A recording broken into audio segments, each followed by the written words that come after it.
बिस्मिल्लाहिर्रहमानिर्रहीम। तमाम साथियों को या अली मदद। मौला ज़मीन और ज़मान से तौफ़ीक, ताईद, हिम्मत और यारी तलब करते हुए हम अपनी गुफ्तगू को जारी रखेंगे।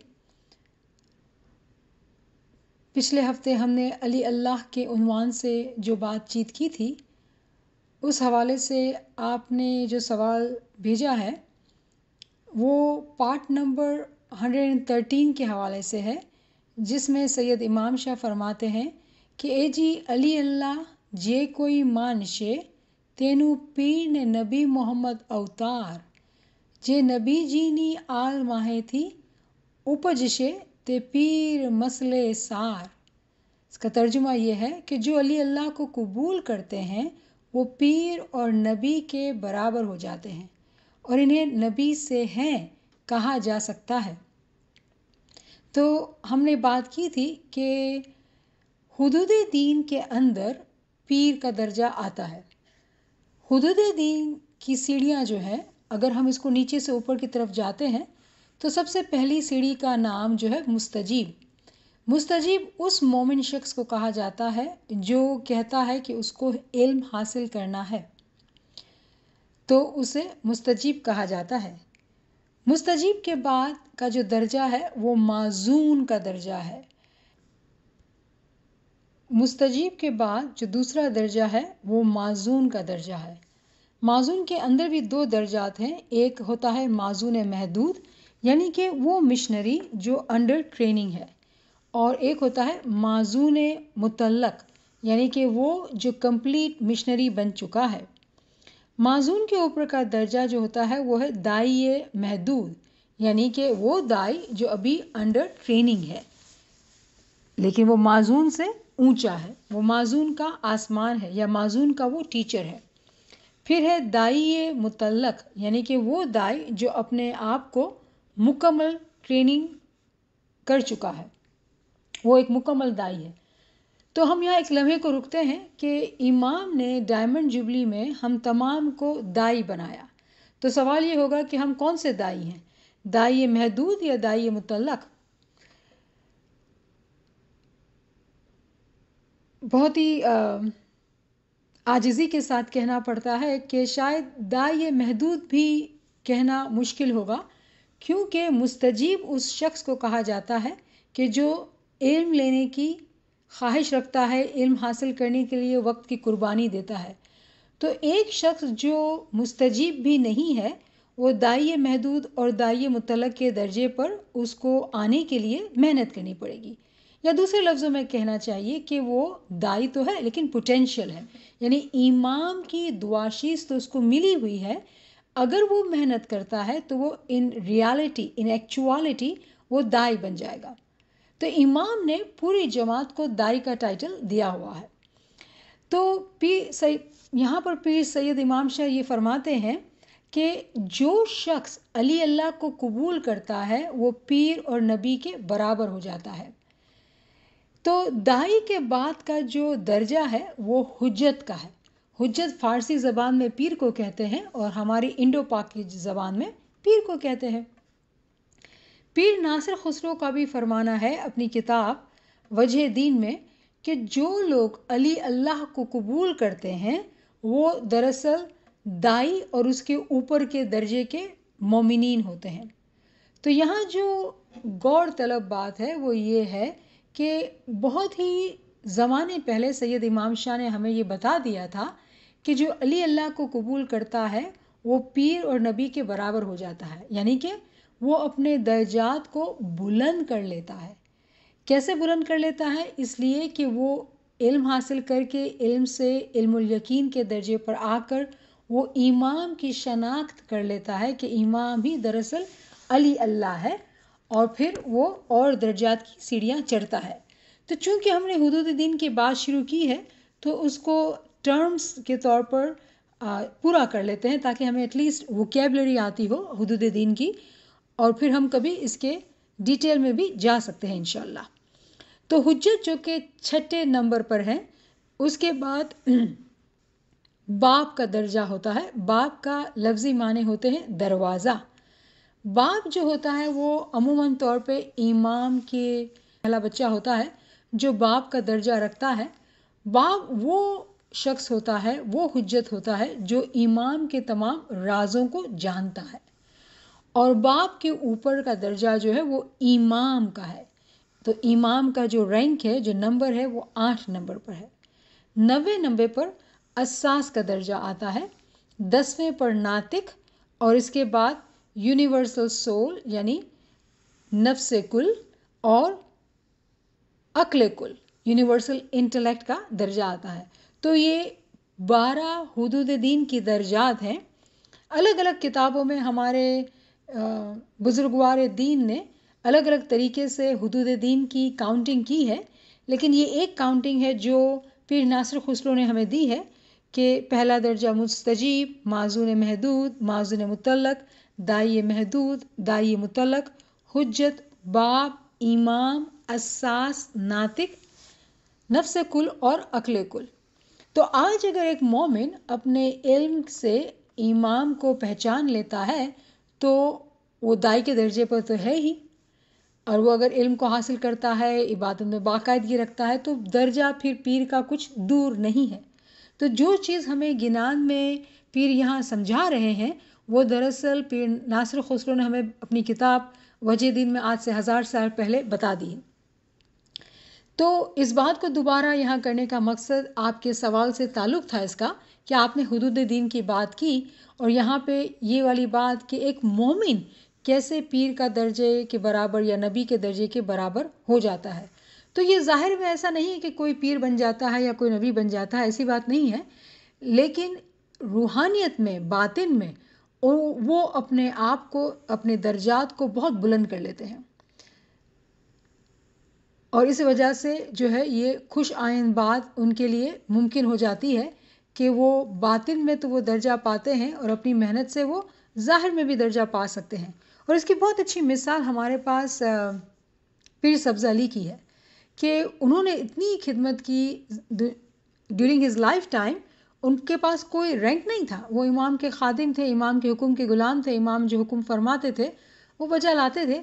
उनके गुजर जाने के बाद इमाम ने उनको पीर का टाइटल दिया। तो ये बहुत मुमकिन है कि जमात में ऐसे लोग हैं जो बहुत ही आला दर्जों पर खिदमत कर रहे हैं, काम कर रहे हैं किसी भी टाइटल के बगैर, और इमाम ने डायमंड जुबली में जो है वो तमाम को बहुत ही फराख दिलाना तरीके से जो है तमाम को दाई का टाइटल दे दिया। तो अल्हम्दुलिल्लाह ये बहुत ही खुशी की बात है। फिर एक और बात जो दुरुस्त करने की ज़रूरत थी कि ज़िक्र जब मुकम्मल होता है तो वो जबीन में एक होता है।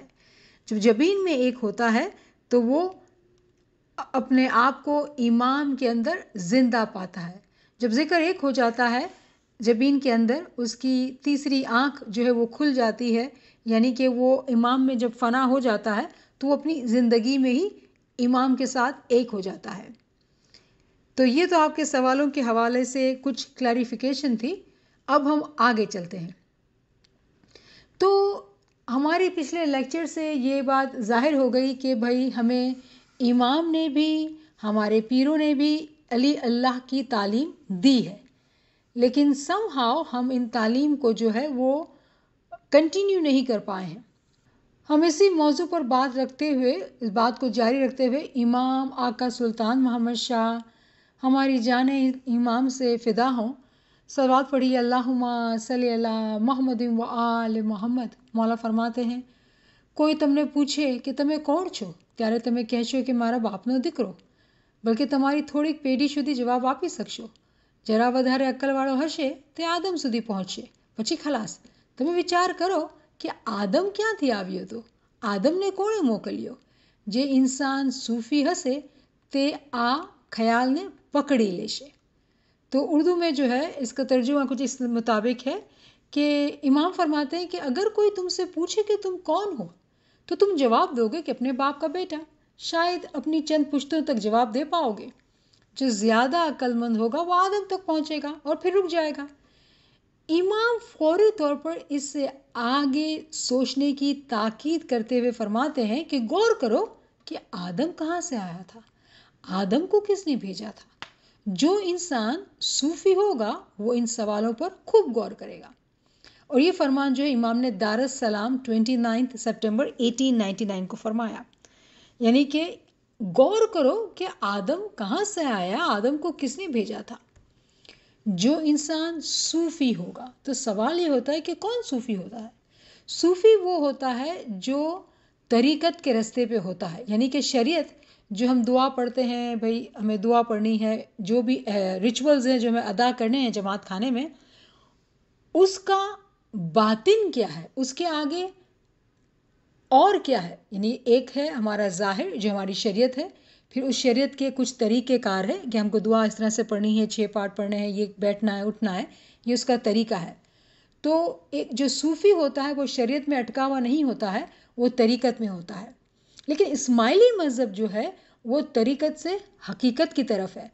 तो एक सूफ़ी शख्स ही है, अगर हमारी जमात में कोई शख्स हो जो इस इल्म को हासिल करें, जैसे मैं कहूँगी आप लोग कि इल्म का शौक़ रखते हैं, तो आपने क्या किया है कि जो शरीयत आप बचपन से पालते आ रहे थे एक तरीक़ेकार से, आज उस तरीके के अंदर आप सवाल कर रहे हैं कि इसका मतलब क्या है, मैं क्यों कर रहा हूँ, इसके क्या माने हैं, इसका बातिन क्या है, इसका एसेंस क्या है।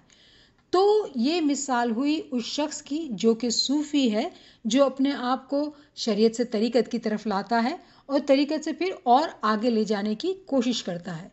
यानी कि इन अदर वर्ड्स हम ये कह रहे हैं कि जो शख्स चल रहा है, यानी कि सालिक है मज़हब के रास्ते पे, सिरातुल मुस्तकीम पर, वो ठहरा हुआ खड़ा हुआ नहीं है बल्कि आगे चल रहा है। अब आदम की बात करते हैं इमाम, कि आदम जो है वो दुनिया का पहला शख्स था, खुदा ने इसको खलीफा बनाया था। और ये बात हमने कहाँ से मालूम की, सूरह बकरा आयत नंबर 30 से, कि खुदा ने फरमाया कि तमाम फरिश्तों को कि भाई तुम आदम को सजदा करो, लेकिन इब्लीस ने इनकार कर दिया। फिर सदरुद्दीन ने भी आदम के बारे में फरमाया है। फिर फरमाते हैं, ए जी अजाजिल फरिश्ता बुजुर्ग कहिए अने बुद्धिवंत कहिए तैसा, 36 करोड़ किताबा पढ़िया पण भीतर भेद ना पाया अल्लाह। फिर कहते हैं कि इब्लीस जो है वो आला फरिश्ता बुजुर्ग था, लेकिन बहुत अक्लमंद था, लेकिन उसने 36,100,000 किताबें पढ़ रखी थी, लेकिन वो हकीकत के भेद को ना पाया। ए जी जुमले फरिश्ते सजदा किया, आदम सजदा लिया, अजाजिल फरमान ना मानिया, जो लिखिया दर्ज किया अल्लाह। फिर फरमाते हैं कि तमाम फरिश्तों ने आदम को सजदा किया और आदम ने सजदा लिया, सिवाय इब्लीस के, जिसने खुदा के फरमान को नहीं माना और उसने अपनी जो कमाई की थी उसको हाथ से धो बैठा। आज हमारी जमात को दूसरे लोग शायद गलत समझते हैं, क्योंकि हम इमाम ज़मान को सजदा करते हैं। ये कहा जाता है कि खुदा की ज़ात तो वाहिद व यकता है, और क्यों कर किसी इंसान को सजदा किया जाता है। और वो सूरह कुल का हवाला देते हैं 112 की नंबर 1 कि कुल वल्लाहु अहद, कि खुदा कहो कि खुदा एक है। तो अगर खुदा एक है तो किस तरह से हम अपने इमाम को सजदा कर रहे हैं। तो हमें इसको इस तरह से समझना होगा कि आदम भी एक इंसान था। जब आदम के अंदर खुदा ने रूह फूंकी, अपना नूर फूंका, आदम जब मुकम्मल हो गया तो तमाम फरिश्तों को, इंसानों को नहीं, फरिश्तों को कहा गया कि सजदा करो, और जिसने सजदा नहीं किया वो शैतान कहलाया। तो आज हमारा इमाम ज़मान को सजदा करना उसी तरह का सजदा है जैसा कि फरिश्तों ने आदम को सजदा किया था, क्योंकि आदम के अंदर नूर है। तो आज हमारे इमाम नूर मौलाना शाह करीमुल हुसैनी हाज़री इमाम नूरुन अल्लाह नूर, नूर का मंबा है, नूर से भरपूर है, और हम अपने इमाम को इश्क और मोहब्बत के साथ सजदा करते हैं, उसकी फरमान बरदारी करते हैं। क्यों करते हैं ऐसा? क्योंकि हम उन लोगों में शामिल नहीं होना चाहते जिन्हें इब्लीस कहा गया। पीर ने एक अजीब व गरीब पाठ गिनान में लिखा है, पीर सदरुद्दीन ने, कहते हैं, ए जी एक फिकर मुनिवर तमारी छे अमने, मानस रूपे साहेब जानो जी भाई। मानस रूपे साहेब जानो, یعنی کہ اے محترم بھائی، اے ایمان والو، ہمیں تمہاری ایک ہی فکر کھائی جا رہی ہے، ایک ہی فکر، وہ یہ کہ تم امام کو اس کے جسمانی وجود کو دیکھ کر کوئی عام آدمی نہ سمجھ بیٹھو۔ جو مسئلہ کل ابلیس کو ہوا تھا آدم کے جسم کو دیکھ کے، اگر آج ہم کو ہو جائے گا تو پیر کہتے ہیں کہ مجھے فکر ہے، تمہاری بہت فکر ہے کہ تم امام کے جسم کو دیکھو اور اسے عام آدمی سمجھو۔ یہاں پہ بہت گنجائش ہے غور کی کہ جو مومنین امام کو علی اللہ جان کر سجدہ کرتے ہیں ان کا درجہ آج کیا ہے۔ قرآن میں سورہ 36 آیت نمبر 12 میں فرمایا گیا ہے وَكُلَّ شَيْءٍ أَحْصَيْنَاهُ فِي إِمَامٍ مُبِينٍ، اور تمام چیزوں کو امام کی ذات کے اندر رکھا گیا ہے۔ یعنی دنیا میں جو جو چیزیں ہیں، خدا نے جو جو چیز بنائی ہے، چاہے وہ ظاہر ہے، چاہے وہ باطن میں ہے، چاہے وہ عقل کا وجود رکھتی ہے، ہر صورت، ہر جوہر، ہر نور کو امام کی ذات پاک میں رکھا گیا ہے۔ کیسے رکھا گیا ہے؟ ہم اس بات کو کیسے سمجھیں؟ تو یہاں پہ ہمیں بات کرنی ہوگی عالم ذرات کی، کہ ایک عالم جو ہے وہ عالم ذرات کا ہے، the world of particles۔ امام کے اندر تمام چیزیں اس کے جوہر کے ساتھ موجود ہیں، in the form of the world of particles۔ جس مومن کی باطنی آنکھ کھلی ہوگی وہ اس حقیقت کو دیکھ سکتا ہے کہ کائنات کی ہر چیز، ہر موجود چیز اس بات کی گواہی دیتی ہے کہ امام ہمیشہ سے حاضر و موجود ہے۔ کوئی بھی شے دنیا میں ایسی نہیں جو اس بات کی گواہی نہ دیتی ہو۔ اگر کوئی شخص امام زمان کو علم اور عقیدے کے بغیر سجدہ کرتا ہے تو خدا تعالیٰ کے نور کا ظہور تو ہے امام، لیکن وہ انسان جو ہے وہ امام کو اس نور کے مقام تک دیکھ نہیں پائے گا۔ شاید ممکن ہے کہ وہ یہ سمجھے، یہ غلط فہمی ہوگی، یہ سمجھے کہ وہ ایک انسان کی پرستش کرتا ہے، کیونکہ وہ امام کے نور کو نہیں سمجھ پاتا ہے علم اور عقیدے کے حوالے سے، روحانیت کے حوالے سے۔ تو ہو سکتا ہے کہ شیطان ان لوگوں کے دلوں میں وسوسہ اور اندیشے ڈالے۔ اس کے برعکس جو امام کو اس دنیا میں خدا تعالیٰ کے نور کا ظہور مانتے ہیں وہ نہ صرف امام کو عشق اور محبت سے سجدہ کرتے ہیں بلکہ امام کو علی اللہ بھی کہتے ہیں، اور یہ تعلیم ہمیں گنان، فرمان اور قرآن سے ملتی ہے۔ نور مولانا شاہ کریم الحسین حاجی امام نے جماعت سے فرمایا کہ پہلے ہم آپ تمام کو جو امام کے مرید ہیں یاد دلاتے ہیں کہ چاہے آپ سینٹرل ایشیا سے ہوں، انڈیا سے ہوں، پاکستان سے ہوں یا مغربی ممالک سے، آپ تمام کے لیے بنیادی بات امام کی شناخت ہے۔ بنیادی، فنڈامنٹل، ٹو ریکگنائز دی امام۔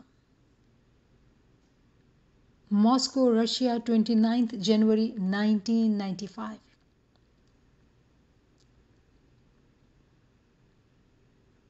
امام ہمیں یاد دلاتے ہیں کہ سب سے بنیادی بات جو ہے وہ امام کی شناخت ہے۔ اب دیکھیے کہ امام جو ہے وہ house of parliament of Canada میں مخاطب ہوتے ہوئے کہتے ہیں کہ ایک وقت میں شیعہ بھی اس سوال پر بٹے ہوئے تھے، اس لیے آج اسماعیلی کمیونٹی وہ واحد شیعہ جماعت ہے جو تاریخ میں ہر لحاظ سے ایک زندہ مورثی امام کی قیادت میں چلی آ رہی ہے، جن کا براہ راست تعلق آن حضرت سے ہے۔ یعنی کہ امام فرماتے ہیں کہ اسماعیلی جماعت کا تعلق، اسماعیلی کمیونٹی ایسی شیعہ جماعت ہے جو زندہ जावेद इमाम को मानती है और वो इमाम का सिलसिला जो है डायरेक्ट हुजूर सल्लल्लाहु अलैहि वसल्लम से है। यानी दुनिया में कोई जमात ऐसी नहीं है जो ये दावा कर सके कि हमारा ताल्लुक बराह रास्त डायरेक्टली प्रॉफिट मोहम्मद से है। ये कितनी बड़ी बात है, क्या हम इस पर कभी गौर कर सकते हैं, इमेजिन कर सकते हैं कि कितनी बड़ी बात है ये दर हकीकत आखिर ज़माना है जो इमाम सुल्तान मोहम्मद शाह ने हमें बताया। यानी कि आखिर ज़माना मतलब क्या? द पीरियड ऑफ अनवेलिंग, दौर कश्फ, तमाम राज जो है वो बाहर आ जाएंगे, तमाम पर्दे जो हैं वो उठा दिए जाएंगे। सो हमारे प्यारे इमाम ने कनाडा में पार्लियामेंट में सबके सामने ये फरमा दिया कि इमाम ही वो जायज़ वो बरहक इमाम है जिनका बराह रास्त ताल्लुक जो है वो हुजूर सल्लल्लाहु अलैहि वसल्लम से है। अब सवाल ये पैदा होता है कि हम एज इस्माइली हमने कितना सीरियसली अपना टाइम जो है वो इमाम शनासी के लिए वक्फ किया है। क्या हमारी हालत उन लोगों जैसी है जिसके बारे में पीर फिक्र करते हैं? क्या हमारी शनाख्त जो इमाम की है किसी मेंबर्स ऑफ पार्लियामेंट की जैसी है? क्या हम इस बात पे यकीन रखते हैं या समझते हैं कि जो बात हम आदम के लिए कुरान में पढ़ते हैं वो आज हाज़िर इमाम के लिए भी वही बात है? इल्मुल यकीन के हवाले से हम इस बात को बहुत अच्छी तरह से समझ सकते हैं। तमाम हवाला जात की रोशनी में हम इसको बहुत अच्छे से अपने दिमाग में बिठा सकते हैं। आदम जिसके अंदर खुदा का नूर था, जिसकी वजह से तमाम फरिश्तों ने उनको सजदा किया, हालांकि वो भी एक इंसान थे। जिस तरह से हम जो है इमाम को देखते हैं, बज़ाहिर इमाम की ज़ात इंसान जैसी है, लेकिन वो नूरे मुजस्सम है।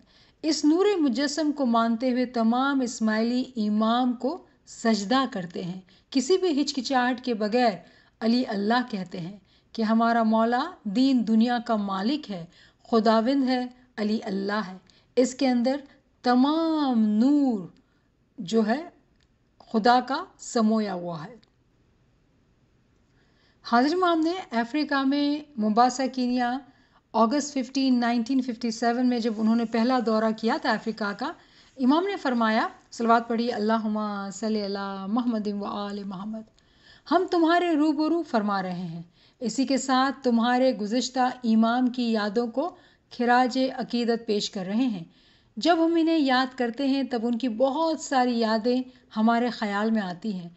उनकी ज़िंदगी के दौरान उन्होंने हमारी कौम के लिए वो कुछ हासिल किया जिसे मुकम्मल करने में आम तौर पर नस्लें गुजर जाती हैं।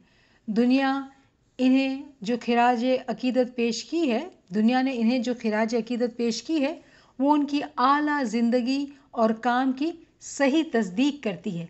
वो हमारे लिए काबिल नक्श रहेंगे और उनके नक्श कदम पर चलना हमारी हमेशा मुकम्मल ख्वाहिश रहेगी। इमाम फरमाते हैं कि इमाम की ये ख्वाहिश है कि वो इमाम सुल्तान मोहम्मद शाह के नक्श कदम पर चलें। अगर हमारा इमाम ये कहता है कि वो इमाम आका सुल्तान मोहम्मद शाह सल्लल्लाहु अलैहि के नक्श कदम पर चलेंगे, तो हम बहैसियत इमाम के मुरीद हमारा क्या फ़र्ज़ होना चाहिए? बेशक हमें भी इमाम आका सुल्तान मोहम्मद शाह के फरामीन के मुताबिक काम करना चाहिए, क्योंकि ये इमाम की दरीना ख्वाहिश है। इमाम जो है वो अल्फाज में ऐसे अल्फाज इस्तेमाल करते हैं कि जमात को जो है उस पर गौर करना और उसमें से माने को निकालना है। इमाम अपनी रोल मॉडलिंग करके जमात को ये बता रहे हैं कि वो सुल्तान मोहम्मद शाह के नक्शे कदम पर चलेंगे। तो आज एज इस्माइली हमारा नज़्बुल-लैन होना चाहिए कि हम भी इमाम के फरामीन के मुताबिक चलें। और इमाम सुल्तान मोहम्मद शाह के फरामीन कितने वसी उन्वानात पर हैं। इमाम ने जितने रूहानियत के फरमान किए और ज़ाहिरी ज़िंदगी के लिए भी बहुत सारे फरमान किए, किस तरह से सेहतमंद रहना चाहिए, क्या खाना चाहिए, इबादत में कैसे बैठना चाहिए, रूहानियत में अपने दर्जात कैसे बुलंद करना चाहिए ताकि नूरानी बदन हासिल हो। امام سلطان محمد شاہ نے جیسے فرامین کیے ہیں، کسی اور امام کے ایسے فرامین اور اتنے زیادہ فرامین جو کہ روحانیت پر کیے گئے ہوں نہیں ملتے ہیں۔ آج ہم دیکھتے ہیں کہ اسماعیلی جماعت دسون میں باقاعدہ ہے، پکی ہے، جبکہ حاضری امام نے آج تک امامت کے دوران ایک دفعہ بھی دسون کے حوالے سے فرمان نہیں فرمایا ہے، لیکن جماعت جو ہے وہ سختی سے اس پہ عمل پیرا ہے۔ کیوں ایسا؟ کیونکہ ہمیں امام سلطان محمد شاہ صلوات اللہ علیہ نے بہت ہی اچھی تعلیم دی کہ دسون کی کیا اہمیت ہے، دسون کیوں دینی چاہیے، اور وہ تعلیم آج ہمارے اندر بیٹھی ہوئی ہے۔ حاضر امام کو فرمان کرنے کی ضرورت نہیں ہے، کیونکہ وہ جانتے ہیں کہ ہم امام سلطان محمد شاہ کے فرمان کے مطابق اس کو بجا لاتے ہیں۔ ہمارا یہ کام ہے کہ اپنے امام اور اس کے ساتھ ہی ہمارے پیروں کی تابعداری کریں، جو تعلیم ہمیں دی گئی ہیں اس پہ عمل کریں، اور اسی حوالے سے ہر اسماعیلی مکمل طور پر یقین رکھتا ہے کہ امام کا نور خدا کا نور ہے۔ اس وجہ سے ہم امام کو علی اللہ کہتے ہیں۔ شاید کچھ لوگوں کے لیے اسے زور سے کہنا، لگبا آواز بلند کہنا مشکل ہو، لیکن ہمارے بزرگوں کے لیے، ہمارے والدین کے لیے، ہمارے جو ہے بزرگوار تھے جو فیملیز میں، ان کے لیے یہ بالکل مشکل نہیں تھا، کیونکہ وہ تمام جماعت کے ساتھ مل کے گھٹ پاٹ کی دعا میں سجود میں جا کے علی اللہ پڑھتے تھے۔ آپ کو معلوم ہے کہ پرانی دعا جو ہے اس میں کلمہ کچھ اس طرح سے تھا: اشہد ان لا الہ الا اللہ، اشہد ان محمد رسول اللہ، اشہد ان امیر العلی صحیح اللہ۔ یہ ہماری پرانی دعا میں سے لیا گیا ہے، اور یہی کلمہ، یہی بات پیر صدردی نے اپنے گرنتھ جو 10 اوتار نانوں کے نام سے جانا جاتا ہے، اس کے آخر میں آپ فرماتے ہیں: اشہد ان لا الہ الا اللہ، اشہد ان محمد رسول اللہ، اشہد ان امیر المومنین علی صحیح اللہ، یا علی یا علی یا علی۔ اس کے علاوہ روزانہ کی دعا میں علی اللہ کہنا شامل تھا، اور ساتھ ہی ساتھ قرآن کا جو حوالہ ہے 57/3 بھی ہم پڑھتے تھے۔ کس طرح سے؟ یا شاہ علی اللہ، حق تو، پاک تو، دانا تو، بینا تو، اول تو، آخر تو، ظاہر تو، باطن تو۔ یہ ہماری پرانی دعا سے لیا گیا ہے۔ تو یہ جب ہم حوالے جات دیکھتے ہیں تو ہمارے اندر سے کسی بھی قسم کا شک اور شبہ اگر رہتا ہے تو وہ ختم ہو جاتا ہے۔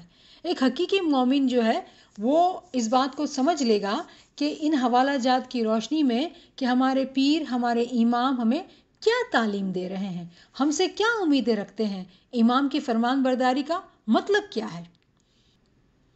حاضر امام نے لندن، یونائٹڈ کنگڈم، اگست 5، 1994 کو فرمایا: آپ سوچیں کہ میریٹوکریٹک سوسائٹی کا کیا مطلب ہے۔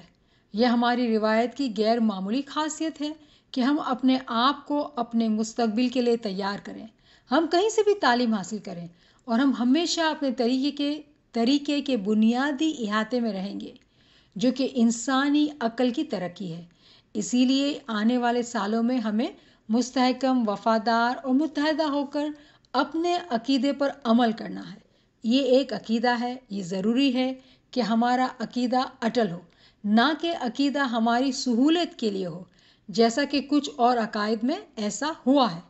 ایسا دنیا کے دوسرے ممالک میں ہوا ہے، اور اگر ہمارا عقیدہ اٹل ہے تب ہی یہ عقیدے کی مضبوطی نہ صرف ہمارے دل، ہماری روح، بلکہ ہماری عقل کے لیے بھی ہوگی۔ یہ عقیدے کی مضبوطی ہماری عقل اور اخلاق کے لیے ہے۔ بہت ہی عالی شان فرمان، بہت ہی عالی شان فرمان۔ تو ہمیں سوچنا چاہیے کہ جب ہم امام کو سجدہ کرتے ہیں تو کیا ہم وہ مکمل علم کے ساتھ، یقین اور عقیدے کے ساتھ کرتے ہیں کہ نہیں؟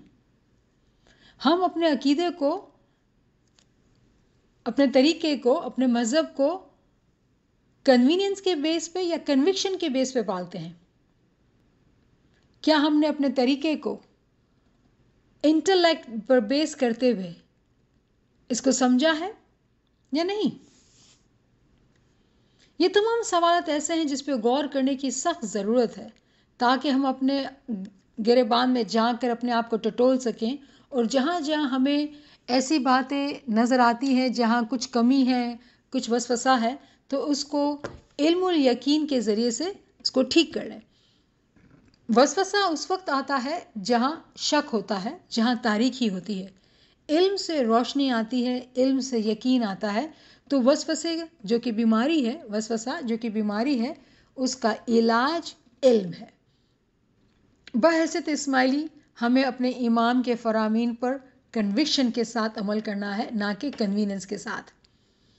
تو کوئی یہ سوال کر سکتا ہے کہ ہماری جو موجودہ دعا ہے اس میں ہم علی اللہ کیوں نہیں کہتے ہیں، اور وہ سورہ گنان کیوں نہیں گاتے ہیں جس میں علی اللہ کا ذکر ہے؟ جیسا کہ امام سلطان محمد شاہ نے فرمایا، میں کہتا ہوں کہ آپ دعا ہی نہ پڑھیں، اگر آپ اس ایک لفظ کو بدلنا چاہتے ہیں تم نادان ہو، یہ تمہاری نادانی گمراہی ہے، نہ کہ علی اللہ کہنا غلط ہے۔ یہ امام کے اتنے سخت الفاظ استعمال کرنے کے باوجود دعا میں تبدیلی آ گئی ہے، تو اس کو ہم کس طرح سے سمجھیں گے؟ امام جو ہے بحیثیت خدا کا نور، اس دنیا پر ہر چیز پر وہ قادر مطلق ہے، وہ اختیار رکھتا ہے، ٹھیک ہے نا، لیکن وہ رحمان بھی ہے، اور وہ ہمیں فری ول دیتا ہے کہ ہم اپنی عقل کے استعمال سے، اپنے پرسنل سرچ سے ان باتوں کو کھوجیں، ان باتوں کو ڈھونڈیں، سمجھیں، اور پھر اپنی عقل پر فیصلہ کرتے ہوئے اس کو مانیں۔ اگر آج بھی ہم جماعت خانے اس لیے جاتے ہیں کہ ہم کو بلائنڈ فیتھ، یعنی بھوڑے من سرے وہ سوال نہ کرو، اور جماعت خانے جاؤ، دعا تسبیح گنان جو بھی ہے ہم کریں اور سوال نہ کریں، تو وہ جو ایکسپیکٹیشنز تھی بلائنڈ فیتھ کی، وہ ایک بچے سے ہوتی ہے، ایک اڈلٹ سے نہیں ہوتی ہے۔ اڈلٹ جو ہے وہ عقل رکھتا ہے، عقل سے اپنی مرضی سے وہ فیصلے کرتا ہے، اپنی چوائس کا استعمال کرتا ہے۔ تو ایک اڈلٹ جو ہے وہ چوز کرے گا کہ وہ اپنی فری ول سے اپنے علم میں اضافہ کرے، تاکہ وہ سمجھے کہ یہ بات کیا ہے، اور کیوں میں سجدہ کر رہا ہوں، کیوں میں یہ کہہ رہا ہوں، کیوں میں کھڑا ہو رہا ہوں، کیوں میں دعا پڑھ رہا ہوں، کیوں میں تسبیح کر رہا ہوں۔ ہر بات کا تعلق عقل سے ہے، علم سے ہے۔ حاضر امام نے ایک اور فرمان جو مولا نے فرمایا، اپنے خیالات کو آگے لائیں، وہ ایک بیوقوفی ہوگا جو دوسروں کے خیالات کو نہیں سنے گا۔ اس کا مطلب یہ ہوا کہ وہ ایک گھوڑا کی مانند ہے جس کی آنکھوں پر اندھاری، جو بلائنڈرز لگے ہوتے ہیں اس کی امام بات کر رہے ہیں، اندھاری لگائی ہوئی ہے، جس کی وجہ سے وہ صرف آگے کی طرف چھوٹے سے ڈسٹینس کو دیکھ سکتا ہے۔ نہیں، امام فرماتے ہیں نہیں، یہ ہماری جماعت کے لیے مناسب نہیں۔ ایک دوسرے فرمان میں آپ نے فرمایا کہ آپ کو یاد ہوگا کہ ہمارے دادا جان کہتے تھے کہ آپ گھوڑے کو پانی تک لے جا سکتے ہیں، لیکن اسے پانی پینے پر مجبور نہیں کر سکتے ہیں۔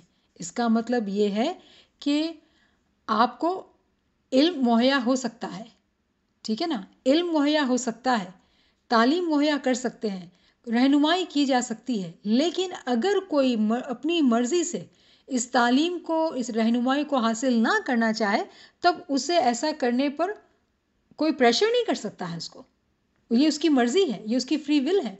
یعنی امام یہ فرماتے ہیں کہ اگر کوئی شخص گھوڑوں کی طرح اپنے آنکھوں کے آگے وہ بلائنڈرز لگا دے اور وہ صرف آگے کی طرف دیکھے کچھ ڈسٹینس تک، اور وہ گہرائی میں نہ جائے، اپنی پرسنل سرچ کو انکریز نہ کرے، علم حاصل نہ کرے، تو وہ ان باتوں کو نہیں سمجھ سکے گا۔ تو ایسا اگر ہے تو یہ اس کی مرضی ہے، اور ٹھیک ہے، یہ اس کی مرضی ہے، ہم اس کو جو ہے اس کی فری ول نہیں لیں گے، کیونکہ یہ امام کی عادت ہے۔ امام جو قادر مطلق ہے وہ بھی کسی کی فری ول نہیں لیتا ہے، تو ہم ایسا تو نہیں کر سکتے ہیں۔ ہمارا مقصد یہ ہوگا کہ ہم تعلیم دیں گے، علم کی بات کریں گے، لیکن جس کی جو مرضی ہے وہ وہی، اس کو وہ اس کی اجازت ہے۔ دوسرا سوال یہ پوچھا گیا ہے کہ بھئی اس زمانے میں ایسا ضروری کیوں ہے کہ ہم علی اللہ کی بات کریں، ہم علی اللہ کو، مولا کو علی اللہ پکاریں؟ حالانکہ ہم جانتے ہیں کہ مومن نصیری نے جب مولا علی کو علی اللہ کہا تو اسے 70 دفعہ قتل کیا گیا۔ تو ہم علی اللہ کہہ رہے ہیں، کیا چاہ رہے ہیں، اس کا کیا مطلب ہے؟ تو اس سوال کا جواب جو ہے ہمیں امام سلطان محمد شاہ ہماری جان اس امام سے فدا ہوں صلوات پڑھیے اللہم صلی علی محمد و آل محمد. مولانا نے فرمایا આખર જમાનો છે તેમાં જેઓ ઈમાનદાર છે તેઓને પોતાના જમાનાના ઇમામની કુદરત અને કિરામતો જોવામાં તો આવશે પણ તે તેને ખોટી કરીને સમજશે. یعنی کہ یہ آخر زمانہ ہے، یعنی کہ دور قیامت ہے. جو حقیقی ایمان والے ہوں گے وہ امام کے معجزات اور کرامات کو دیکھیں گے، لیکن جو ادھورے دل والے یعنی ادھورے ایمان والے ہوں گے وہ معجزات کو دیکھیں گے تو صحیح لیکن اس پہ ایمان نہیں لائیں گے.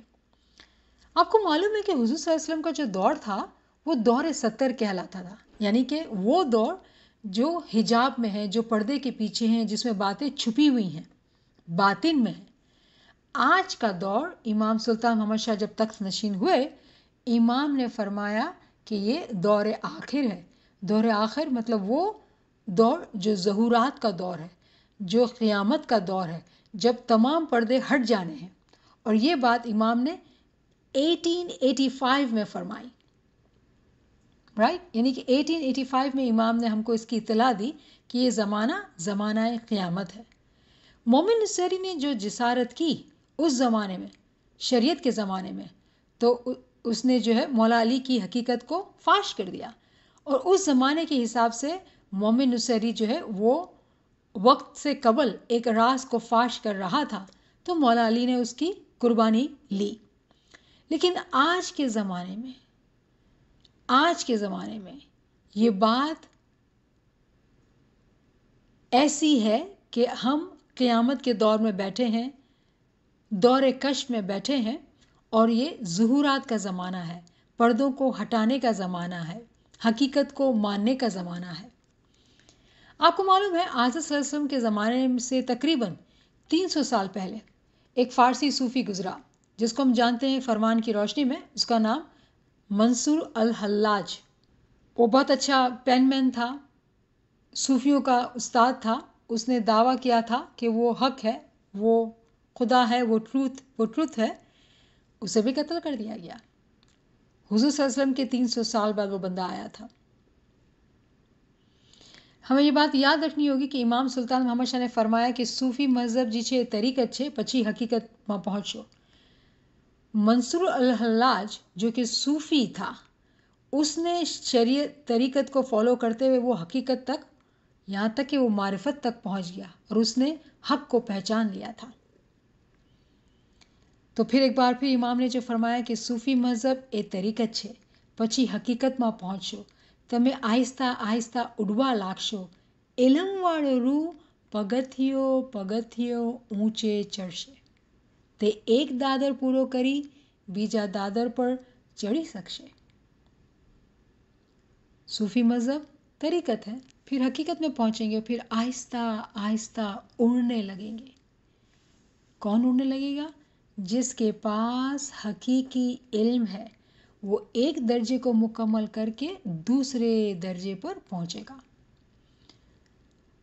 مومن نصری نے مولا علی کو شریعت کے زمانے میں علی اللہ کہا، لیکن آج کا زمانہ دور کشف، ظہورات کا زمانہ ہے. اس زمانے میں تمام حقیقت کو باہر آ جانا ہے.